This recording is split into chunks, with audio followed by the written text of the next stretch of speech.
di Yayasan Darul Marfud. Yayasan Darul Marfud tempat-tempat zikir. Di situ pernah zikir Asmaul Husna, Ratibul Haddad, tapi manakiban belum pernah. Alhamdulillah berapa tahun yang lalu Abah membuka manakib di sana. Dan saya tidak mengatakan belum ada manakib di situ. Diam-diam. Tapi lihat bagaimana guru agung ketika manakib selesai Abah menyampaikan hikmah ilmiah, Abah langsung mengatakan, alhamdulillah tempat ini sudah menjadi raudhah min riyadil jannah. Artinya guru agung kita bisa membedakan mana tempat yang sudah dimanakibkan dan mana yang belum dimanakibkan. Beda tempatnya. Maka ketika ada orang manakib di masjid nggak boleh, akhirnya di rumah. Apa kata Abah? Rumah juga pengen dimanakibkan. Alhamdulillah ini istilahnya sedekah bumi. Sedekah bumi. Bumi kadang-kadang nangis seperti dikatakan oleh Mama Agus. Bumi nangis, pohon nangis, kenapa? Gak dipakai untuk wirid. Ketika dipakai untuk rogoh, kita mematok rahmat Allah sampai akhirnya yaumul qiyamah, rahmat akan turun terus ke tempat ini. Itulah yang dilakukan Abah keliling dunia. Jangan dikira Abah keliling dunia itu cuma jalan-jalan. Kalau kita kan jalan-jalan ke Spanyol, Abah ke Spanyol itu orang-orang Masya Allah, namanya orang barat ya, pakaiannya kan pakaian anaknya dipakai. Iya, kalau kita lewat situ kira-kira gimana? Wow, katanya bukan wow, alif. Ada alif yang berdiri seperti itu. Abah lewat aja. Ternyata lewatnya Abah adalah mematok tempat yang tidak diturunkan rahmat Allah, dilewatkan oleh wali Allah, injekannya itu menjadi patok.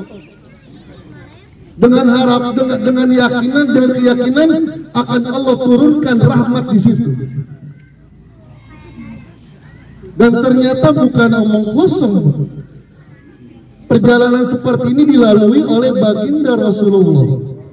Allazi barakna haulahu linuri.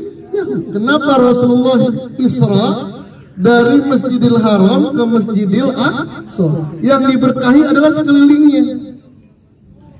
Apa sekelilingnya? Ada Syria, ada Palestina, ada Lebanon, ada Yordan, yang pada saat itu dikuasai oleh Romawi, oleh Persia. Tidak ada takbir di sana, Pak. Tidak ada la ilaha illallah. Dilalui oleh Rasulullah, diinjak tanahnya oleh Rasulullah, menurunkan rahmat Allah, dan sampai sekarang menjadi tempatnya orang-orang berzikir di sana. Barakna. Maka bersyukur kepada Allah, kita kumpul di sini dengan membawa dan menyebarkan Thariqah Qadiriyah Naksabandiyah Pesantren Surya. Oke, Thariqah itu ada 3, Pak. Ada 3 komponen yang bisa dikatakan itu Thariqah. Pertama, Thariqah itu harus ada guru mursyid. Itu harus, Pak. Kalau ada orang Thariqah nggak ada guru mursyidnya, bukan Thariqah. Gerombolan. Yang membedakan Thariqah dengan non-Thariqah, karena Thariqah ada sosok yang disebut dengan guru mursyid. Akhlak seorang murid dengan guru mursyid tidak boleh sama antara akhlak seorang murid dengan guru. Beda, Pak. Dengan Gus Rijal silakan berdebat, asal kuat aja ditampar. Sama wakil talqin silakan berdiskusi, Pak. Silakan bertukar pikiran. Tapi ketika dengan Abah sami'na wa ata, rumus perintah Abah itu laksanakan baru pahami. Kerjain aja. Jangan pahami dulu baru laksanain. Tapi perintah dari guru mursyid sami'na wa ata, nah, kerjakan, nanti akan paham sendiri. Guru mursyid harus dinomorsatukan. Mohon maaf kalau ada ikhwan ngaku sebagai murid Abah tapi masih meyakini ada orang yang lebih dahsyat dari Abah. Mohon maaf, ketorikohannya diragukan. Itulah yang diceritakan tentang Hanafi, Pak. Imam Hanafi. Kata Imam Hanafi, yuk kita sholat sama muridnya. Sholat di mana? Sholat di atas air. Sholat di atas air. Guru gimana caranya? Udah cukup baca Hanafi. Jalan Imam Hanafi. Muridnya di belakang ikutin Hanafi. Pas tengah-tengah mikir, kenapa Hanafi bukan Allah? Apa yang terjadi? Tenggelam. Apalagi kalau meyakini ada wakil talqin lebih dahsyat daripada guru mursyid, jatuh. Harus dimandiin dengan 7 kembang. Dicuruk.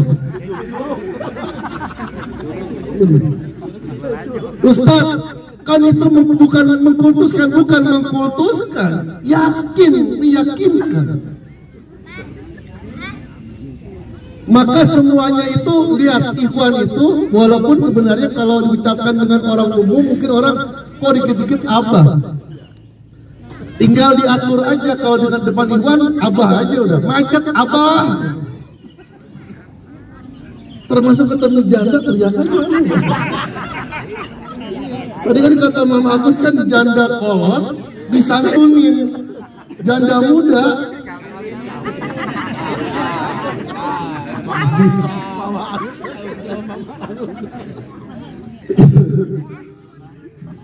janda tua disantunin, janda muda diurusin, Pak. Jangan anaknya doang diurusin. Jadi supir. Saya bilang Ajal, jangan, Ajal tuh dibutuhin aja, kan mendobrak dia, Pak, mendobrak. Manaknya di mana-mana, Masya Allah. Saya kalau pakai gini 3 hari minta dipijetin, Pak. Berangkat jam 4, saya jam setengah 4 berangkat, masuk jalan begini. Ini Ajal, tempatnya Ajal begini, enak juga, Pak. Masya Allah. Dobrak, makanya, tapi beliau kan nyupir sendiri. Coba ibu-ibu kalau ada anak perempuan yang bisa nyupir, tolong saya bilang jangan laki-laki, yang perempuan. Ntar ada tulisan KUA tinggal nyupir. Ya, jadi letakkan guru mursyid di atas segalanya. Silakan belajar fikih dengan kiai, silakan belajar ilmu tafsir dengan kiai, belajar apapun silakan. Tapi kalau amalan, mohon maaf ini. Abah itu sering mengatakan, Abah ketika ketemu Abah Anum memakai kacamata kuda. Bukan berarti Abah nggak dengar, Abah dengar. Tapi yang diamalkan oleh Abah hanya yang keluar dari mulut Abah ikut orang yang sudah sampai. Kenapa? Karena amalan ini perlu yakin. Jangan dihancurkan dengan sesuatu yang membuat kalimat la ilaha tidak ada keyakinan. Ini syarat ilmu ini yakin. La ilaha illallah, la ilaha illallah. Tapi kalau masih meyakini, ini yang kedua nih. Toriko itu harus ada amalan yang membedakan. Toriko Qadiriyah, Naksabandiyah, Pesantren Suryalaya, amalan pokoknya adalah zikir la ilaha. Bahkan kata Abah, kalau pengen cepet jangan mampir-mampir, habis salam zikir la ilaha illallah. Yakinkan tidak ada amalan yang paling dahsyat selain la ilaha illallah. Kalau masih ada amalan yang diyakini lebih dahsyat, la ilaha illallah dahsyat, tapi inni ra'aitu ahada asyara kawkaba wa samsa wal qamar itu lebih dahsyat. Kenapa? Janda pada kejar.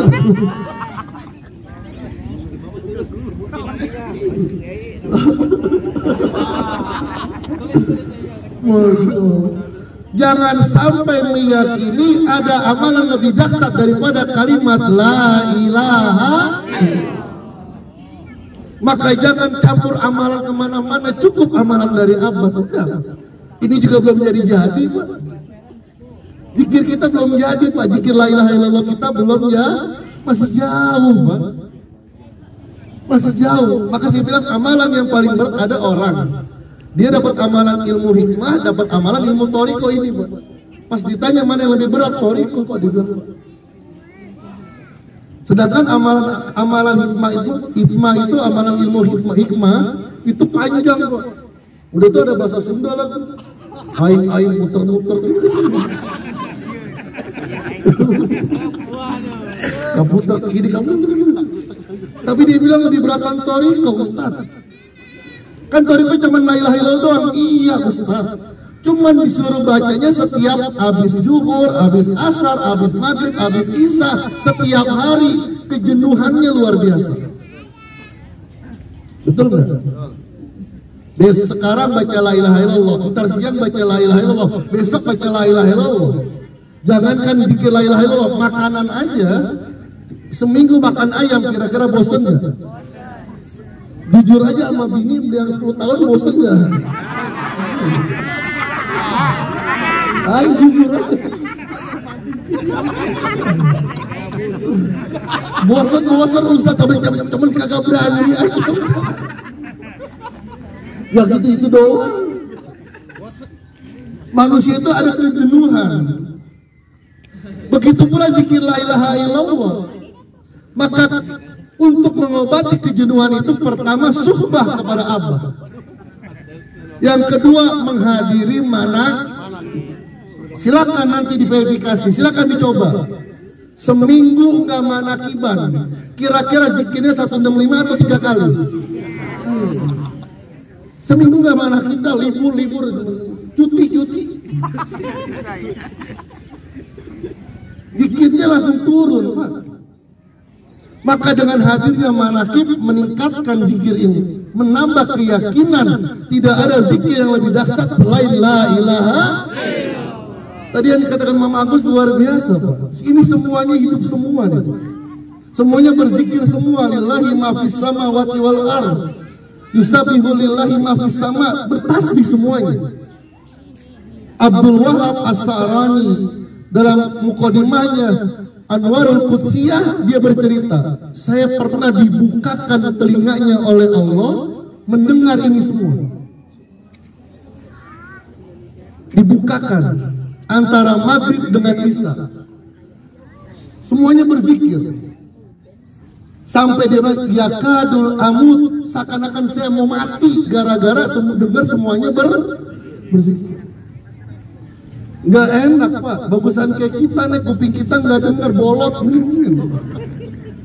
Coba kalau kita dengar, masya Allah setiap malam ada yang zikir, mata kita dibuka kayak Gus Soleh kan, Gus Ijal kan kebuka semua dia. Apalagi yang mening-mening.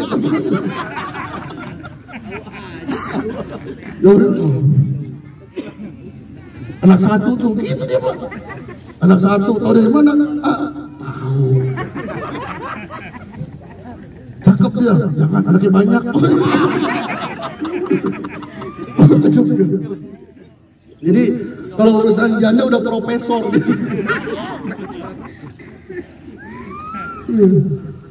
Mendingan kita Pak, coba kalau mata kita dibuka semuanya, masuk restoran kagak jadi makan. Iya kan, ada orang makan di sampingnya ada orang nyengir. Tapi kadang-kadang dibukakan oleh Allah. Apa? Bertasbih semuanya. Maka nggak bisa sembarangan. Itulah yang diajarkan oleh Abah. Setiap mau makan harus tawasul kepada guru agung. Ada kitab namanya Fisarhir Ratibul Haddad. Ini kisahnya Abu Darda. Abu Darda itu sahabat Rasulullah. Dia punya pembantu. Pembantunya dibayar sama orang kafir untuk meracuni Abu Darda. Racunnya bukan racun kelas biasa, racun kelas atas, sianida.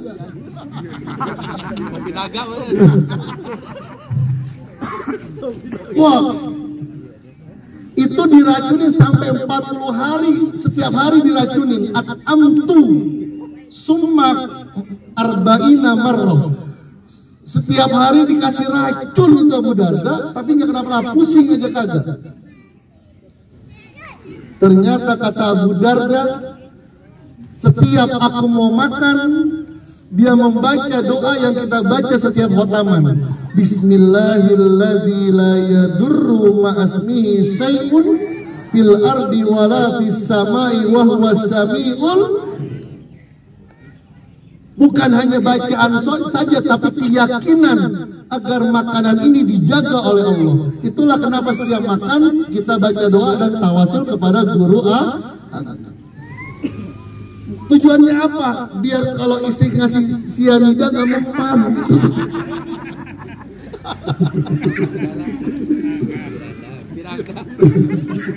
Apa? Tuh, yang kedua, yakinkan tidak ada zikir paling dasar selain la ilaha. Yang ketiga, thariqah itu harus ada komunitas. Abah itu pernah ngomong, orang yang tidak mau ke Abah silakan bikin thariqah lain. Silakan bikin thariqah lain. Thariqah alaniyah. Mursyidnya Bapak Haji Alan. Kata Abah silakan. Yang penting ada amalannya, yang ada ngikut. Gak apa-apa walaupun istrinya sama anaknya. Ada komunitas. Begitu pula kita perlu berkumpul dengan komunitas seperti ini. Untuk apa? Jadi terkadang Abah itu menitipkan jawaban kita melalui ikhwan. Kita punya masalah, kita nggak ngomong ke Abah, malu. Terkadang Abah memberikan jawaban melalui ikhwan. Maka harus ditanamkan, tidak ada yang paling baik dalam bergaul selain sesama Itulah yang Abah sering mengatakan. Gaul sama orang yang anti zikir, ya udah bakal jatuh zikirnya. Atau bergaul dengan orang-orang yang tadi dikatakan Mama Agus, jurusannya jurusan sarjana alam gaib, SAG, dikit-dikit kuntilanak, bocong. Orang sakit meriang, ada kuntilanak tuh, kuntilanak. Dia nggak tahu kalau meriang gara-gara motornya diambil, gara-gara nggak beres.